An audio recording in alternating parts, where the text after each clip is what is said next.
à la fois par Il existe de nombreuses manières de donner de son temps pour les autres. Veux-tu vivre heureux? Voyage avec deux sacs, disait Goethe. L'un pour donner, l'autre pour recevoir. Car dans le bénévolat, l'on reçoit aussi beaucoup. Au sein du réseau APA, fort de ses 2600 salariés, 875 bénévoles s'engagent également au quotidien pour accompagner les différents parcours de vie. Et bien chargé, il va beaucoup moins vite que vous. J'étais à la retraite, j'ai vu une annonce sur le journal de l'Alsace, ça m'a tenté, je suis allé me présenter. Et dans la personne que j'ai rencontrée, en l'interviewant, elle aussi, elle m'a dit qu'il y avait des possibilités de formation. Donc à partir du moment où on peut se former, je trouve que ça vient. Bertrand fait partie des animateurs de l'atelier sécurité routière, tous ensemble sur la route. Cet atelier est itinérant. Les bénévoles se rendent dans différentes villes haut-rhinoises pour animer des séances de réactualisation auprès des seniors. J'anime ça parce que dans mon ancien métier, j'étais responsable sécurité. Donc la prévention, c'est quelque chose que je n'ai pas dans les gènes, mais j'ai pratiqué. Et la sécurité routière, c'est de la prévention. Moins de 60, vous devez. On n'a pas le choix. Un futur bénévole va pouvoir trouver, on va dire, chaussures à son pied, s'épanouir, aussi bien dans des résidences ou alors dans un EHPAD, faire du maintien en forme, de la gymnastique volontaire, jouer aux cartes, animer des clubs, aller aider des aidants, etc., etc. Pour la plupart, c'est une fois retraité que l'envie de faire du bénévolat est apparue. C'est le cas de Jean-Louis Stöcklen. Cela fait 1 an qu'il a rejoint l'accueil de jour Turdolaire. Un bénévole au sein des accueils de jour, ça apporte vraiment un complément précieux pour les équipes, puisqu'il va pouvoir s'occuper des personnes plus autonomes et ce qui va vraiment laisser du temps libre aux animatrices pour pouvoir s'occuper des personnes plus avancées dans la maladie. Je joue surtout à la belote avec les personnes âgées. Et puis bon, éventuellement, je chante des chants alsaciens. Ça leur remémore un petit peu la mémoire et puis ils sont tout contents.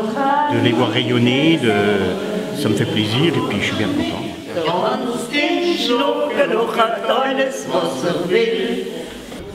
Être bénévole, c'est apporter une présence réconfortante aux personnes âgées. Marie-Rose Singrun s'investit à l'EHPAD de l'Arc de Mulhouse. Qu'est-ce qui vous apporte les résidents? Beaucoup de chaleur déjà.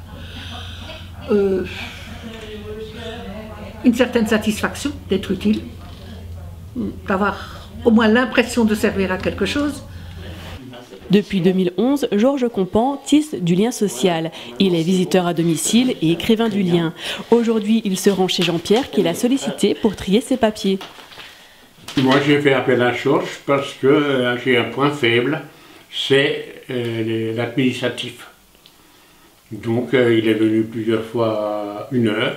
Il va d'ailleurs revenir bientôt. Ça, c'est la banque. Oui, je rends service plus ou moins, mais quand j'arrive chez une personne et puis quand je repars avec le sourire et tout, quoi. Donc, c'est quelque chose, et puis quand on passe un bon moment, voilà. Et je ne mets pas de côté ma vie de famille, pas loin de là. J'ai toujours ce fil conducteur, donc je gère mon temps et quand je peux, je donne.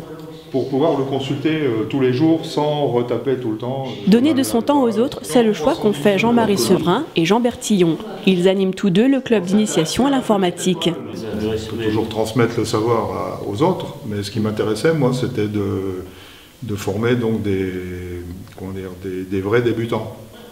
Donc on m'a aiguillé sur cette affaire et je me retrouve bénévole. Mais il faut dire que monsieur, il a beaucoup de patience. Je me suis posé des questions parce que je ne savais pas si j'en étais capable. Mais bon, pourquoi pas? Donc j'ai contacté Laurent Scabello qui m'a dit « Oh, pas de problème, une fois que vous savez vous servir de, je sais pas, Windows XP, ce sera très bien, ça suffira. » Je dis « Bon, ben écoute, si c'est aussi simple que ça, j'ai aussi quelque chose à partager, alors autant l'amener. » Marie-Jeanne Turcot et Astrid Fleit font bouger une vingtaine d'habitants d'Appenweier. Est-ce qu'un jour vous auriez imaginé animer un cours de gym? Pas du tout. Pas du tout. Non, pas du tout. C'était même pas faire de la gym, c'était. Les premiers cours, c'était un peu stressant. On n'était pas sûr de nous-mêmes. Mais après, à force de faire toutes les semaines, ça vient. Oh Pierre, c'est bon, on a regagné là, Qu'est-ce qui vous plaît là-dedans? L'ambiance, tout le monde fait ce qu'on leur demande. C'est un petit groupe, on fait bouger tout le monde et puis on bouge avec, quoi.